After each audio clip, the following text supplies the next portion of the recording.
Hello दोस्तों, आशा है आप सब स्वस्थ होंगे। आज हम आपको कुछ अलग बताने जा रहे हैं। सदियों से हमारे ऋषि मुनि ध्यान करते आए हैं और वो अलग अलग तरीके से ध्यान लगाया करते थे। उनकी ये विधियां हमारे लिए आज भी वरदान साबित हो रही हैं। उन सभी विधियों में से एक है विपश्यना ध्यान योग। ये महात्मा बुद्ध द्वारा आविष्कार की गई ध्यान विधि है और आज हम इसके बारे में विस्तार से बात करेंगे।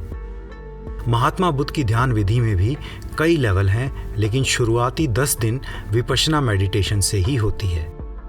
विपश्यना को संस्कृत में विपश्यना तथा पाली में विपस्सना कहते हैं। यह 3 शब्दों से मिलकर बना है, वि, पश्य और ना।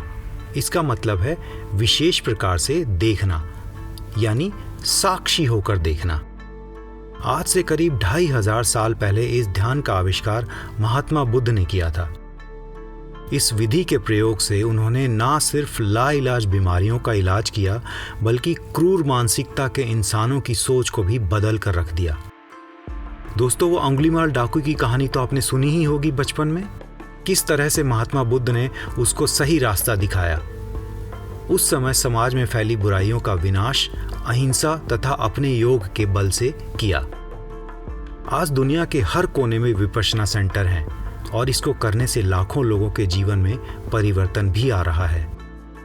विपश्यना के कोर्स की खास बात यह है कि आपको 10 दिन सिर्फ और सिर्फ ज्ञान लेना और ध्यान करना है। इस मेडिटेशन कोर्स के नियम सख्त हैं, लेकिन विपश्यना मेडिटेशन में पहले ही दिन से अंतर नजर आने लगता है। अब हम आपको इसके नियमों के बारे में जानकारी दे देते हैं। सबसे पहली बात ये कि विपश्यना में ब्रह्मचर्य का सख्ती से पालन करना है और विचारों में भी काम भावना के ख्याल नहीं आने देना है। दूसरी बात ये कि मौन का अभ्यास करना है। यदि आपको ध्यान की तीव्रता को महसूस करना है तो मौन का अभ्यास करना बहुत ज़रूरी है। तीसरी बात ये कि जिन दिनों में हम विपश्यना करते हैं उस समय किसी अन्य ध्यान, व्यायाम या रेकी का अभ्यास नहीं करना है। ऐसा इसलिए ताकि आप विपश्यना मेडिटेशन के प्रभाव को अच्छे से समझ सकें और महसूस कर सकें। अगली बात ये कि कोई भी पढ़ने लिखने का काम नहीं करना है और ना ही बाहर की दुनिया के बारे में बातें करनी है। दोस्तों, अगला नियम है कि शाम को चाय के साथ नाश्ता करना है और डिनर नहीं करना है। भोजन सिर्फ जीने के लिए खाना है, पेट भरने के लिए नहीं। अगर आपका पेट भरा होगा तो आप आराम से बैठ नहीं पाएंगे और आपको सुस्ती भी आएगी। हाँ, बीमारी या गंभीर समस्या की स्थिति में आप रात का भोजन ले सकते हैं। अच्छा, इन सभी बातों के अलावा भी आपको अपने जीवन में सच बोलना है, अहिंसा का पालन करना है, चोरी नहीं करनी, मन वचन कर्म से पवित्रता का पालन करना है और किसी तरह का नशा नहीं करना। विपश्यना टेक्निक में सांसों से शुरू कर ध्यान को शरीर के प्रत्येक अंग से गुजरने के बाद अनंत में विलीन होने का एहसास होता है। जो भी फ्रेंड्स पहली बार ये करेंगे उनके लिए मेरा सुझाव रहेगा कि पूर्ण अनुभव के लिए कम से कम 10 दिन तक ये लगातार जरूर करें। चलिए अब बताते हैं कि किस तरह से इस अभ्यास को किया जाता है। सबसे पहले ध्यान की मुद्रा में बैठ जाएं और सांसों पर ध्यान दें। अपनी नोज के आसपास अपने ध्यान को केंद्रित करें और महसूस करने की कोशिश करें कि सांसों के आवागमन के साथ कहीं कुछ अनुभव हो रहा है, जैसे ठंडा या गर्म महसूस होना, खुजली होना, सनसनाहट या सुरसुराहट होना या उस स्थान पर बिल्कुल सूखा महसूस होना। सबसे ज़रूरी बात ये बता दें कि इन पर कोई प्रतिक्रिया नहीं करनी है। उदाहरण के लिए, यदि खुजली का एहसास हुआ तो मात्र देखना है कि यह एहसास कितनी देर तक होता है। कुछ ही देर में आप देखेंगे कि ये सेंसेशन बदल जाएंगे। अब आपको शरीर के एक एक अंग पर, अर्थात सर से शुरू होकर पांव तक एक एक करके अपने ध्यान को ले जाना है। उस सेंसेशन को महसूस करना है, लेकिन बिना कोई प्रतिक्रिया दिए बगैर। ध्यान को एक अंग से हटाकर दूसरे अंग पर ले जाएं। इस तरह से आप अपने हिसाब से सुनिश्चित कर सकते हैं कि कितनी देर तक आपको किस जगह पर, शरीर के किस अंग पर ध्यान देना है। दोस्तों, विपश्यना ध्यान से होने वाले फायदे के बारे में भी बता देते हैं। विपश्यना ध्यान के अभ्यास से स्वयं के प्रति और अपने विचारों, यहाँ तक कि शरीर पर हो रही क्रियाओं के प्रति जागरूकता बढ़ जाती है। आपने ध्यान दिया होगा कि दिन में कम से कम 70-80% बेकार की पुरानी बातें या विचार मन में चलते रहते हैं। विपश्यना ध्यान के अभ्यास से हमारी जागरूकता इतना बढ़ जाती है कि ऐसे विचार शुरू होते ही हमें समझ में आ जाता है कि यह विचार व्यर्थ का है और इस पर समय व्यर्थ करना कोई फायदेमंद नहीं है। तो हम उस विचार को बदलकर तुरंत किसी अच्छे विचार के बारे में सोचने लगते हैं। विपश्यना ध्यान से हमें गीता में लिखी एक बात का गहराई से आभास होता है। ना तुम कुछ लेकर आए थे, ना कुछ लेकर जाओगे, क्यों व्यर्थ चिंता करते हो। अर्थात कुछ भी स्थायी नहीं है, सब कुछ अगले ही पल बदल जाने वाला है। इसलिए वर्तमान में जीना ही जीवन का उद्देश्य होना चाहिए। जब शरीर पर हो रहे सेंसेशन के प्रति आप कुछ क्रिया नहीं करते तो वे समाप्त हो जाती हैं। यही इस बात को बताता है कि कुछ भी स्थायी नहीं है।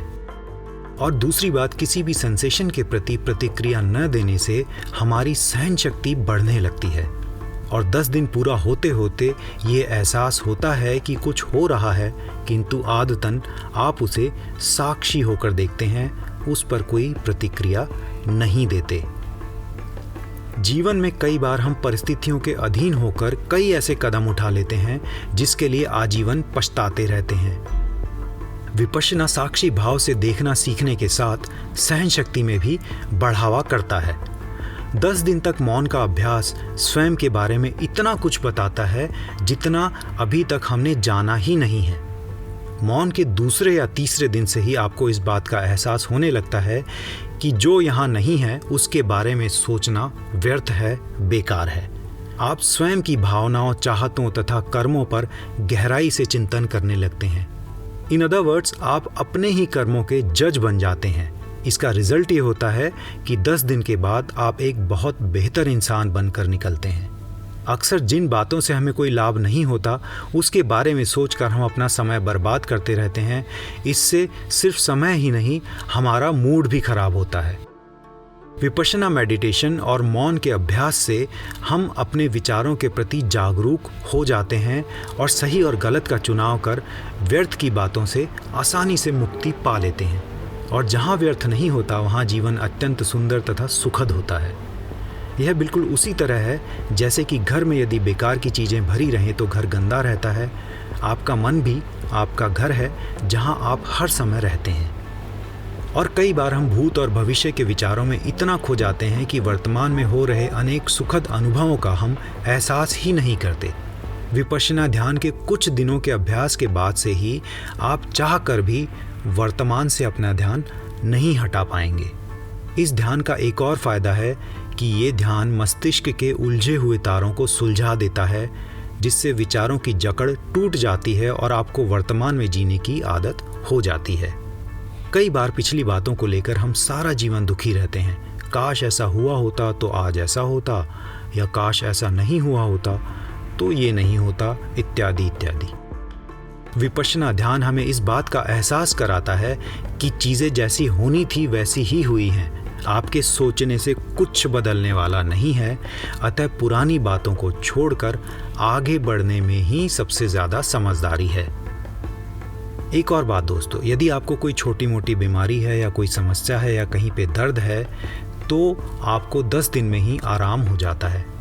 उदाहरण के तौर पर माइग्रेन, बदन दर्द, घुटनों का दर्द, बैठने में परेशानी या अन्य किसी प्रकार का दर्द। कहते हैं कि जहां आपका ध्यान जाता है ऊर्जा का बहाव उसी तरफ सबसे ज्यादा होता है। और बीमारियां और कुछ नहीं, सिर्फ ऊर्जा के अवरोध के कारण पैदा होती हैं। जब आप विपश्यना ध्यान करते समय अपना ध्यान शरीर के उन अंगों पर ले जाते हैं तो वहां पर ऊर्जा का प्रवाह शुरू हो जाता है और इसका रिजल्ट ये होता है कि बीमारियां ठीक होने लगती हैं। एक और बात दोस्तों, यदि आज के समय में इंसान कुछ सबसे ज़्यादा ढूंढ रहा है तो वो है मानसिक शांति। विपश्यना ध्यान तथा मौन का मिश्रण आपके मस्तिष्क को मन की उन गहराइयों में लेकर जाता है जहां आप गहन शांति का अनुभव करने लगते हैं। तो दोस्तों, आप सबको विपश्यना ध्यान ज़रूर करना चाहिए और अगर किसी सेंटर में जाके कर सकते हैं तो बहुत ही अच्छा रहेगा। वहाँ पर नियम से सारी प्रक्रिया होंगी। दोस्तों, आपको हमारा ये वीडियो कैसा लगा कमेंट करके ज़रूर बताएं। डिस्क्रिप्शन में हम कुछ मेडिटेशन के लिंक भी शेयर कर रहे हैं जो आप अपने आप कर सकते हैं। आशा करते हैं कि आप इन वीडियोस का लाभ भी ज़रूर उठाएंगे। एक और बात दोस्तों, हमारे चैनल को सब्सक्राइब ज़रूर कर लें और बेल आइकन ज़रूर प्रेस कर दें, जिससे आपको समय समय पर सभी वीडियो का नोटिफिकेशन मिलता रहे। नमस्कार दोस्तों।